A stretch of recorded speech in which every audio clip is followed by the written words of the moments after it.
Hello, and welcome to the podcast. This is Get in the Driver's Seat.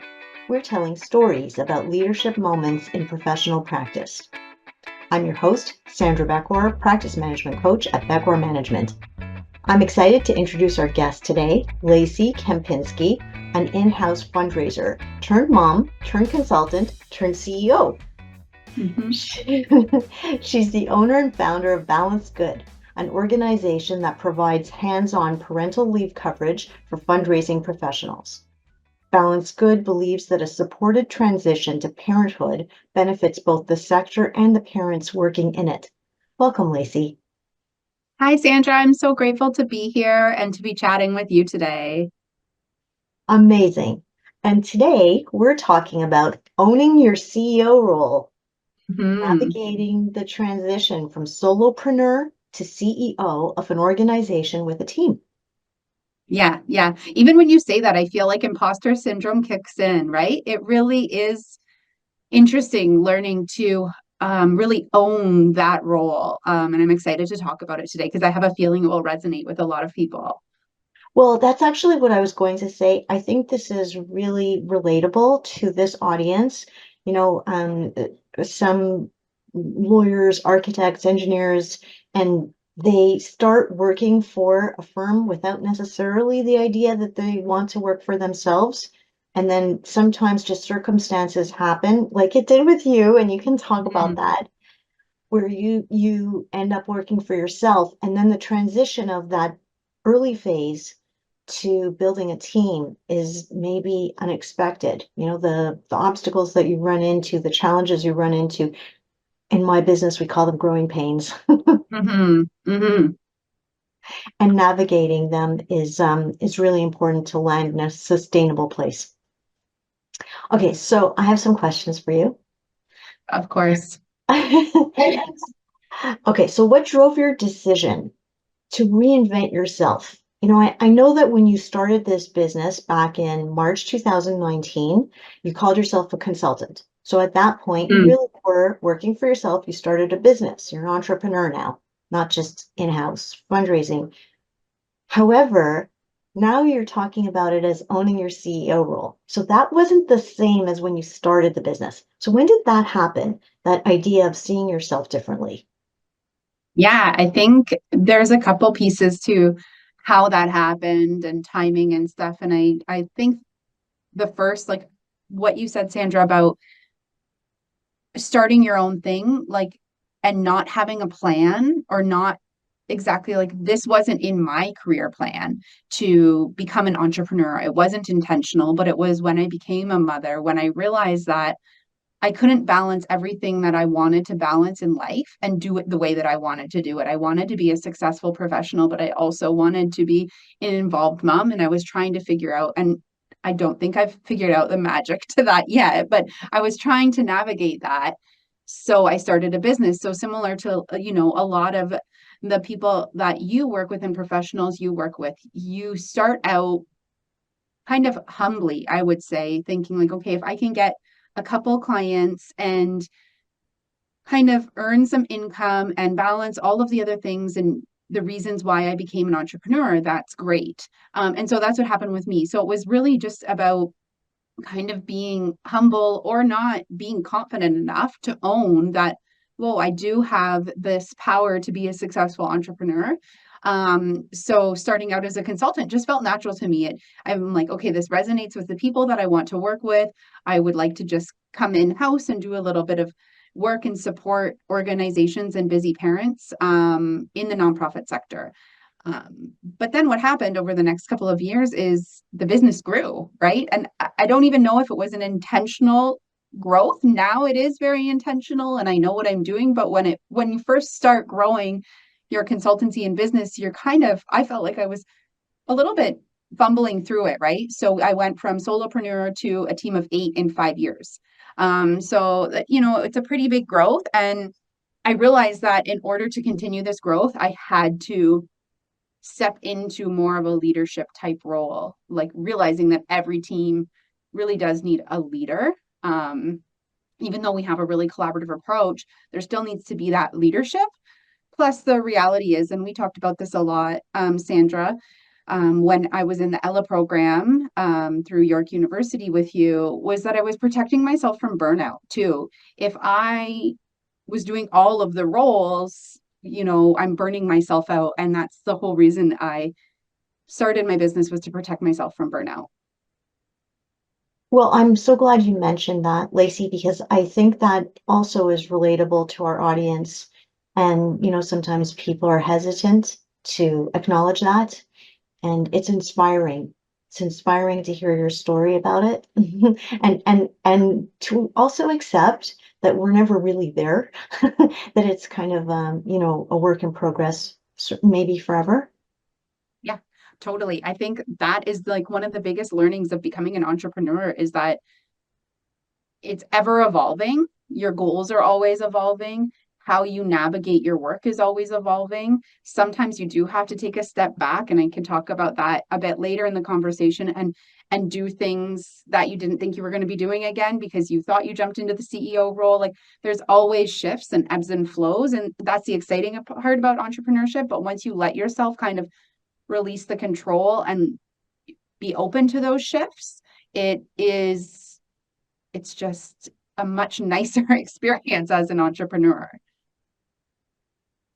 There's a message about self-compassion in what you just said.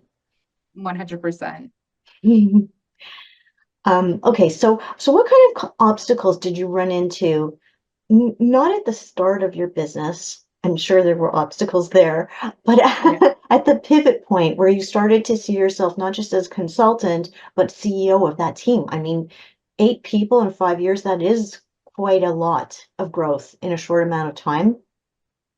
And so what kind of obstacles did you run into through that transition from the I'm alone, I'm doing my consultancy sort of as a freelancer, not that different Mhm. from what I did when I was in-house, to I'm managing a team. Yeah. Yeah. I mean, that has been and continues to be such a challenging transition. I think the biggest thing is letting go of things and learning how to let go of things. For me, my business has a business that's been really built on my passions. So helping working parents in the nonprofit sector, and helping nonprofit sectors or nonprofit organizations really thrive. And so it felt hard to let go of this control around how things are getting done. I built my business from the ground up. I have really strong relationships with my clients. And I was doing basically everything. So letting go of those pieces in some cases was really hard. Um, but on the flip side, like I've been able to attract and work with some incredibly intelligent people on the team, and I'm actually learning way more from them. They're challenging me. They're bringing new perspectives to the team. Like we've just went through the process of creating our employee handbook, and there were conversations and questions that I never would have thought of myself. And so having the people at the team to raise those questions, to talk about things like how can we think more progressively about bereavement leaves, or how can we make sure that our policies are really inclusive and supportive to everybody working on our team or everybody that might work on our team, has been such an incredible learning process. And that wouldn't have happened if I didn't learn to let go of things. Mhm. So what you're talking about is leadership. Hmm. Actually, what you're talking about is finding your version of leadership. Yeah, and I think what I've realized in this whole process, and like you said, like I think what you're alluding to is everybody has different leadership styles, and for me, I'm finding that as a CEO and as a leader, my leadership style is to let other people shine, to let other people lead in, like to hire and surround yourself with people that trust and challenge you so you can grow further than just yourself, right? And that has actually been really incredible and really inspiring and scary, but that's okay. Mhm. Can you think of any examples where it was hard to let go or hard to trust? I love how you described that you have these strong relationships with your clients, because that's actually part of what makes it so hard to trust somebody to like, oh, are you gonna keep that relationship as good Mhm. as it is? Can you remember any examples where that was tough, but then you actually did it? For sure. Yeah. I mean, I think basically all of the clients I transitioned to somebody else leading was hard, even if I knew their leadership style, even if I knew they were an expert in the field and the work that they were doing. It was those personal relationships, the nuances. And in some cases, so we work often, obviously, with a lot of parents in the nonprofit space. But some of our employees aren't parents. So it was these nuanced conversations I was having with my clients about their kids and their families and getting to know each other on that level. But then I realized that team members can also do that. And it brings a deeper connection to Balance Good as an organization, not just to me, which is really valuable. Um, so it was doing things, and I would do things gradually for sure. So, me and a team member would facilitate the relationship. And then I would step back a bit. And the thing was, I was very transparent with my clients, letting them know the business is growing. I'm stepping away from this a little bit more so I can focus on the leadership. But the reason I've paired you with this person is because of X, Y, and Z, and really tailoring it to them. And what I've seen is that these relationships are really growing. They're deepening. And it's just adding an extra layer to the business. And then I'm still able to connect. Like, I felt like I was worried I wouldn't be able to connect with my clients once somebody else was leading that relationship. But I think if anything, my connection is more meaningful now because we connect and I just have like a impromptu coffee chat or a lunch with our clients to just check in on them versus talking about the nitty gritty details, which has actually, again, strengthened our relationship with our clients. That's great. And are there any specific cues that you are looking for to tell yourself that this is working? Because that's part of the continuing to let go, that you know that it didn't fall. There's no problem up ahead. Is there anything that you look at on a regular basis so that you know things are working? Yeah, so there's a couple things we've set up in place. And again, it depends on your business, but things like I do quarterly check-ins with all of our clients, even if it is just like a quick 15-minute Zoom chat or a virtual coffee. Um, I also I check in with the team members and we're a very transparent team. So I see a lot of the stuff that's happening and the work that's happening. So if I ever get concerned or building that concern in my mind, I just check on the work that's being done. And it's not even that I have to maybe check on the team member, but I just go into the client file and take a look and be like, wow, this is really, really great stuff that's happening here. And I'm super proud of the team. Mhm. And do they know that you do that? It's like a spot Oh audit. yeah.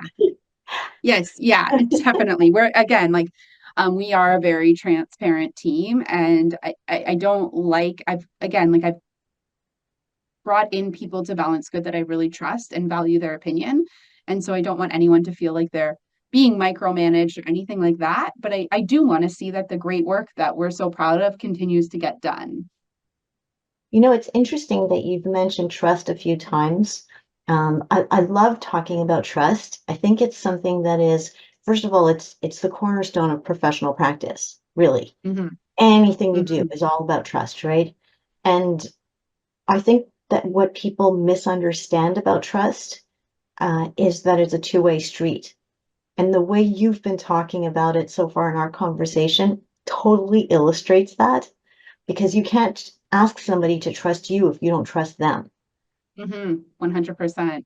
And I think, and I talk about this a lot too, I think a good way for people to build trust with their team and as a CEO and in terms of letting go of things is to have strong metrics in place, right? So to have, and again, I know we talked about this too, Sandra, when I was getting your coaching through the Ella program, but it's like, what are the key deliverables that this team member needs to deliver on? Are they doing that? Checking in with them regularly. And if we're doing those things, it innately builds trust instead of having to point fingers or ask hard questions. But if you're constantly just looking at performance metrics and it's that you're, month over month, quarter over quarter, year over year, you're looking at similar things, you can really build that kind of growth trajectory. You can see the results, you can see the patterns of performance, and it really helps establish that trust.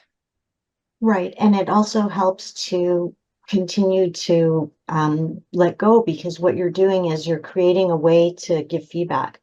And Hmm. giving feedback, not giving feedback is a real problem when it comes to delegation. So this part of our conversation is relatable not just to the audience that runs their own firm, but anybody who's stepping up to be a manager. Because Hmm. you're right, in those cases, okay, now you have to not only tell somebody when they did a good job, you also have to handle when they didn't do a good job. And Hmm. metrics makes it easier to manage expectations so that you're all on the same page. So can you remember, Lacey, any situations where you had to give negative feedback or constructive criticism? Yeah, and I think that that's so challenging because if you don't have clear metrics, and we're as an organization still working on this and growing this and building out systems for this, but if you don't have clear metrics, then constructive criticism and potentially negative feedback can feel very subjective.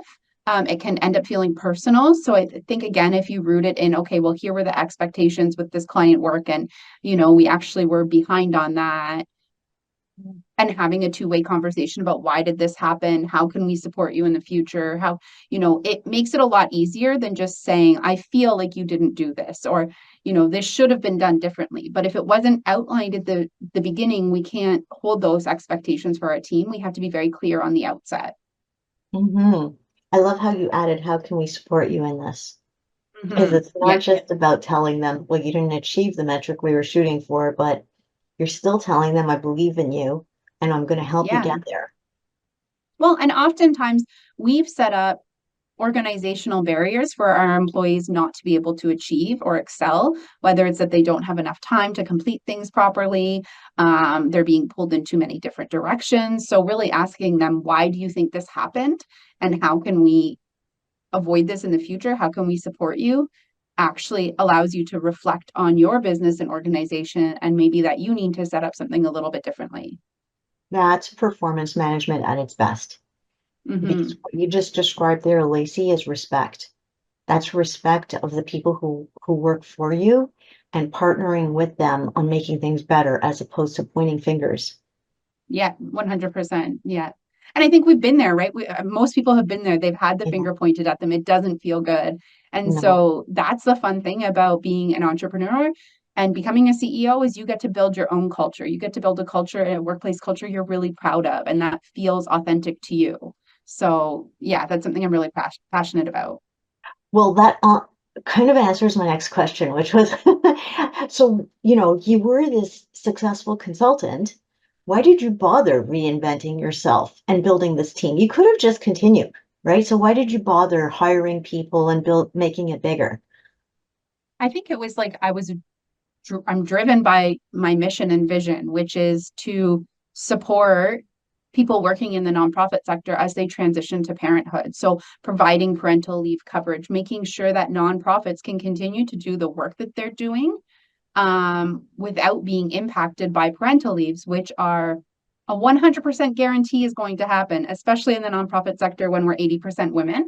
But then there's parental leaves being taken by fathers and gender diverse individuals. So, it was this like for me, and this too, Sandra, I'm very values driven. Like, I look at my kids and I don't want them to have the same hiccups I had when I went on parental leave and with my career. I want there to be a plug and play model that really is like, oh, this person's expecting, no problem. There's a solution instead of this fumbly, oh, I don't know, maybe we shouldn't hire this woman because she's of childbearing age thought process, right? So, having that big vision and knowing that me as a single consultant couldn't do that, that I had to have a team and that we had to have a greater impact, is what motivated me to make that change. So I'm really excited about that. And we've been able to expand our services across North America because we have the team in place to do so. I would not have been able to do that on my own. That's great. So you're very connected to your purpose. Yeah, that definitely that's what drives the work, right? And it sounds like you're clear that you can go further with the team. And also, it allows you to focus on making the vision stronger. 100%. Yeah, and that's the goal of the CEO role, right? And again, like I don't think I'm fully there yet, and I think there's as a growing organization, there's going to be detours along the way, but focusing on the vision and the growth of that vision is what like excites me to get up every day. That's great. Okay, so practically speaking, because it can be a little abstract for people who haven't gone Yeah. through this process, right? So if you started as consultant, then you moved into this idea of a CEO. So practically speaking, if we look at your job description from, hmm when you started the business to now managing, you said 8 people or hmm 8 people, including yourself. And what changed about your job description? Oh, mostly everything. I loved so we did this together, Sandra, and it was such a useful exercise where it was like I had never as a solopreneur, as an entrepreneur, I had never created a position description for myself. So I did that. And then I created a position description of like my dream role within Balance Good. And then I looked at the inconsistencies of the two, right? It's very clear there were things that I needed to take off my plate so I could do the things that I wanted to do and love to do. Um, and it's also just like an exercise of self-evaluation and self-reflection of like these are the things I'm good at doing, these are the things I can do productively, these are the things I'm not good at doing, right? So knowing the work that brings you joy. So creating that job description, I realized actually my job description is like 3 different roles and I'm doing all of them. This isn't helpful. So then I went through and removed the ones I didn't want to do. And then that created a new role for Balance Good. And then I was able to take that leap and that jump and hire that person to do those things, right? And then it was like, okay, how can I restructure some of my team so they're able to do some of the things that I'm not able to do? My goal when I fully moved into the CEO role was to be no longer be doing client facing work. That's a work in progress because there's some clients that I honestly, I'm so amazed by the work they're doing and the incredible space that they're in that I'm like, I have to jump in and do this and I want to jump in and do this. But then what does that look like? If I'm going to do that again as a CEO, who's going to do the CEO things? So I did hire a chief operating officer who's able to really support me in a lot of that work. And then we were able to also promote 2 of our team members to directors to really kind of lead the ship in terms of like the actual day-to-day client work and making sure that that's getting done in a great caring way. Okay, so what's interesting is that one of the biases that we all have is that when we're hiring, we tend to gravitate towards people that are like ourselves in Mm-hmm. whatever way we, identify. And so you're describing that growth, changing your job description for yourself and deciding on which things you need to delegate.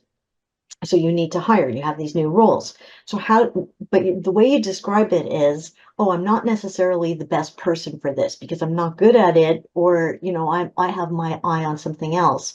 That means inherently that you want to bring on someone who's different from you, which is against that bias. So did you feel like you navigated that bias and did it come up for you? Can you just talk about that hiring process? Yeah. And again, I think I leaned on you quite a bit as we navigated hiring. We ended up hiring 3 roles at the same time.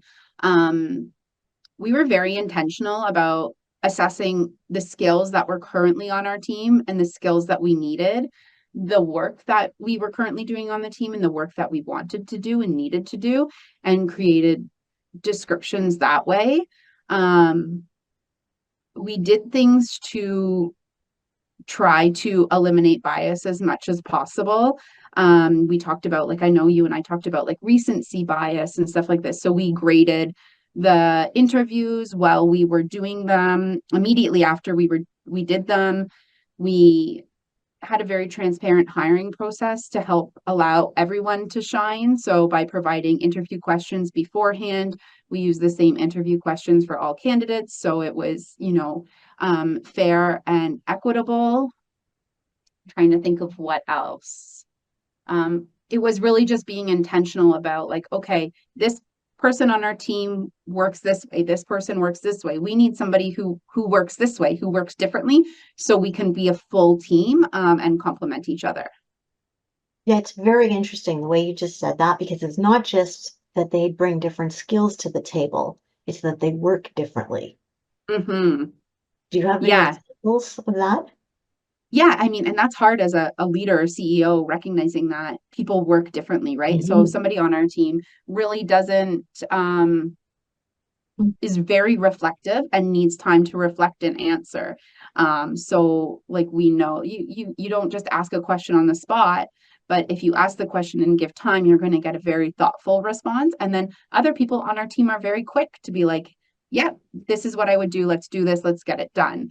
I think too, just even just like ways of working. We have people on our team who work really well in the morning, and then others who are like night owls and work in the evening, right? So we've created an environment where all of those people can shine, and you're not forced to work um, in an environment or timer system that doesn't work for your creativity and all of that. Well, and that's an example of the benefit. The benefit Mm-hmm. of having people who work differently. 100%. Yeah.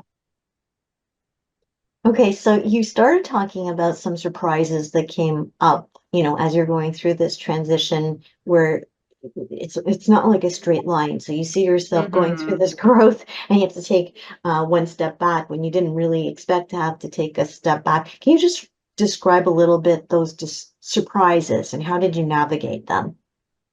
Yeah, I think the biggest one was that as I've kind of put back on the consultant hat a little bit because I'm leading a client again. And I remember in my leadership work with you, we were like, okay, I really want to get away from that. But then when I realized this is the right decision for the business, I said, okay, this is actually my CEO hat telling me to put on my consultant hat, right? So it's, shifting a little bit and sometimes being like, okay, I know that this is what the business needs. And we're trialing a different way of supporting our clients in the work that I'm leading with this client, which is, if I can't do it or if I haven't done it, I can't ask my team members to do it. So setting that precedence of, okay, I'm going to try this. And if it works, then we can, as a team, talk about rolling it out team wide.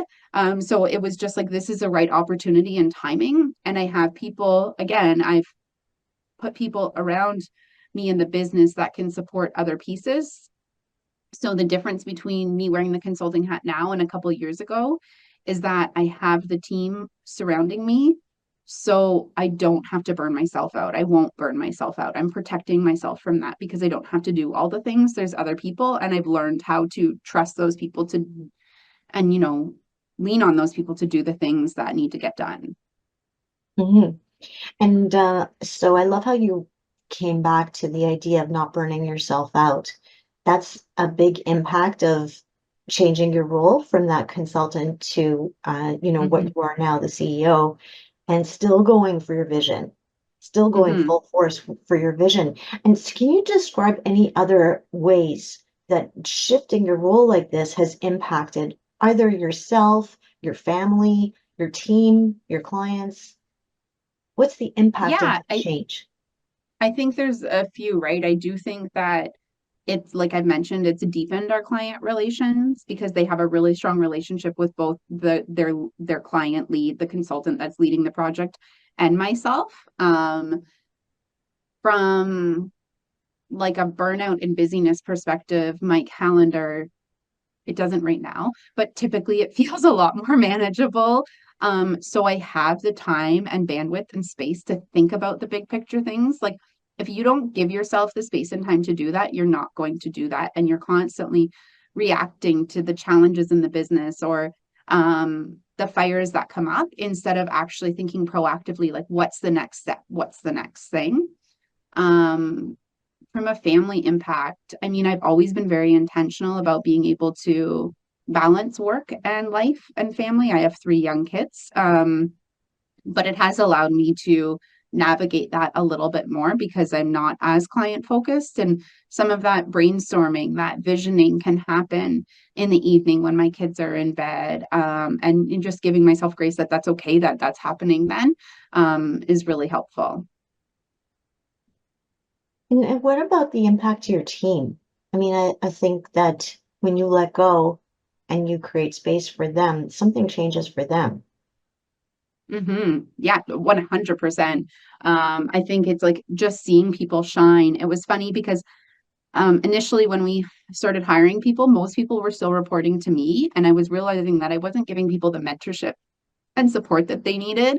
And so we shifted our reporting structure, and just seeing how some of our, I would say maybe more junior staff have really taken off under like a mentor and leader that has the time to really dedicate to allowing them to grow and teaching them and showing them things has been really, really touching to see. Again, it's hard to let go of that relationship, right? That, I really enjoyed connecting with that team member weekly, but it was just like I didn't have the brain space to do it thoughtfully. Mhm.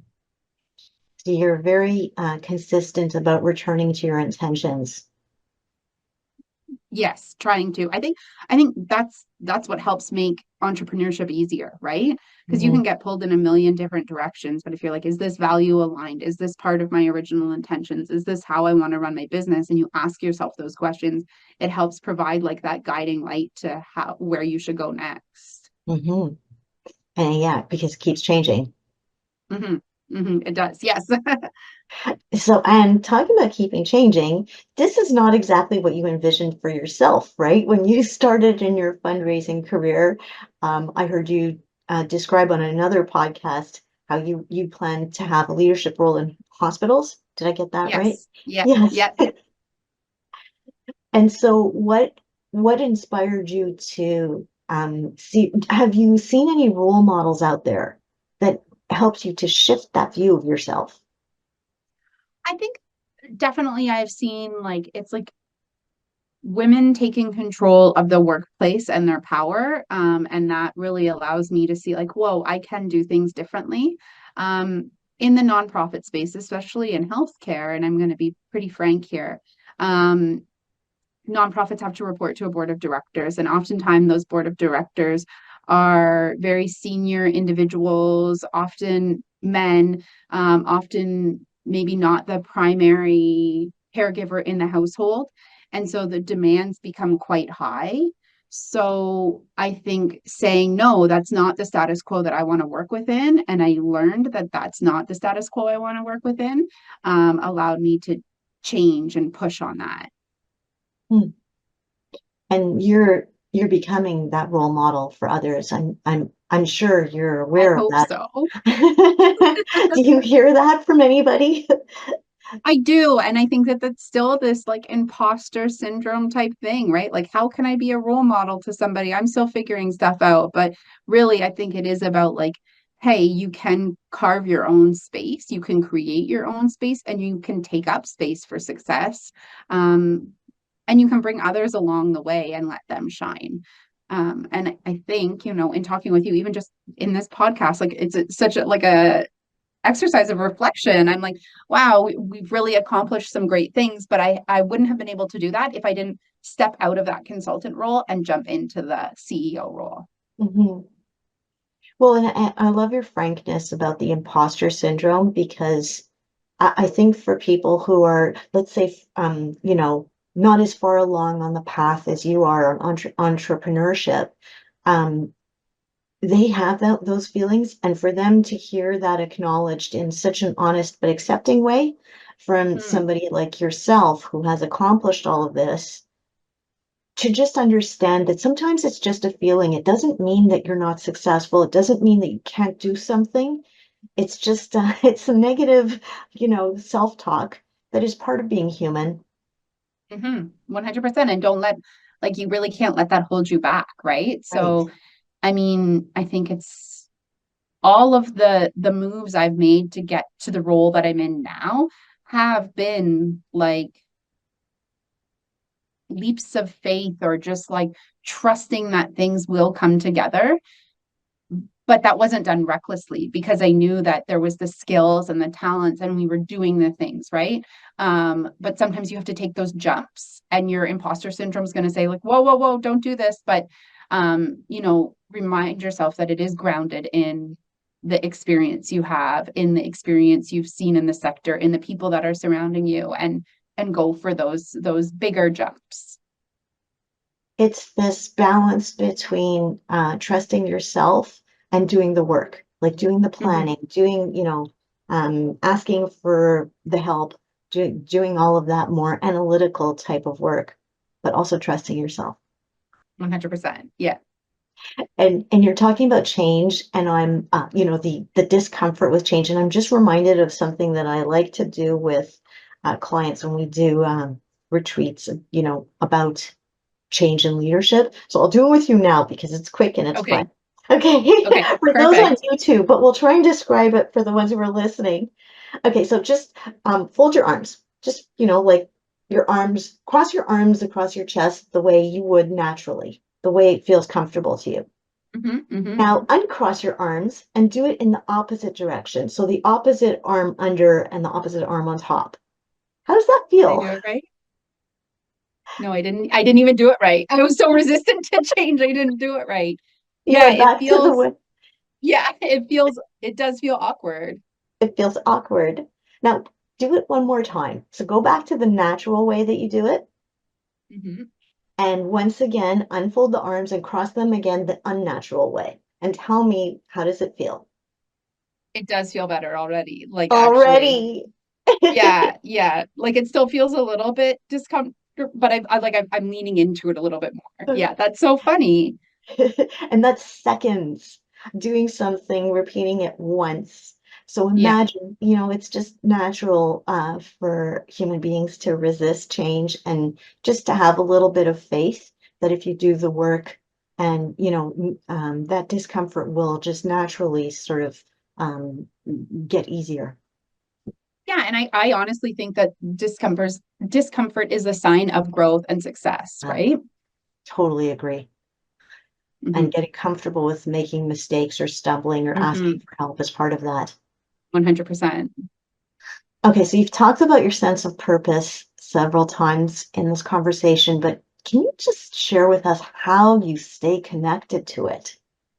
Yeah, I mean, for me, it really is simple. My purpose is to make things easier for the sector, to rethink how we tackle parental leaves. I want parental leaves to be a celebrated life milestone, not this feared employment gap. And the way I stay connected to that is I look to my children and I know that I want them to have, as cliche as it sounds, but I want them to have a better experience in the work environment, right? I want them when and if they decide to become parents to be able to navigate it in a much easier way than I did and not have to step back, give up, or sacrifice things because they also want to build a family, but how can you do it thoughtfully, both of them? Well, and that's lovely because it's a very simple but profound way to step back into that sense of purpose daily. Mm-hmm. And some days, 100%. yeah, like some days are harder. Mm-hmm. 100%. Yeah. And I think, but yeah, and there are days that you maybe forget that sense of purpose or it feels far away. But for me, like it's just like looking at my kids and thinking about it. It reminds me and circles me back to it, which is great and grounding. That's great. Do you have anything that you want to add before we close today, Lacey? I would just say, like, so Sandra, I met you through the Y Space York University's Ella program. And so for any entrepreneurs that are kind of struggling with how do I do this? How do I build a business? Women entrepreneurs specifically, I would say really look into that program, reach out to Sandra, reach out to me. It really helped frame some of the bigger changes I needed to make in my business to step up to that next piece of success, and also to encourage people that like it really is helpful to have a coach and an outside perspective to help you think through some of this, because I wouldn't have done a lot of this work if I didn't have somebody asking me the right questions. Hmm. Yeah, you may find yourself, navigating these changes eventually, but it's a lot Mhm. harder and it's a lot longer of a journey if you don't have the community and the support of coaches and mentors to help you along the way. 100%. And that accelerator program at York is amazing. We will include links. Yeah, that's great.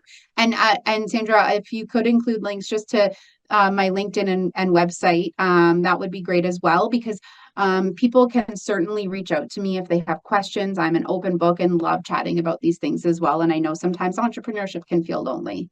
Yes, 100%.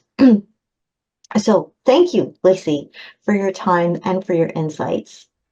Thank you, Sandra. I was so enjoyed chatting with you today. Me too. And to our listeners, if you are interested in learning more about Balanced Good, please go to balancedgood.com. You've been listening to Get in the Driver's Seat, stories about leadership moments in professional practice. I'm your host, Sandra Beckor, practice management coach at Beckor Management. Take care, everybody.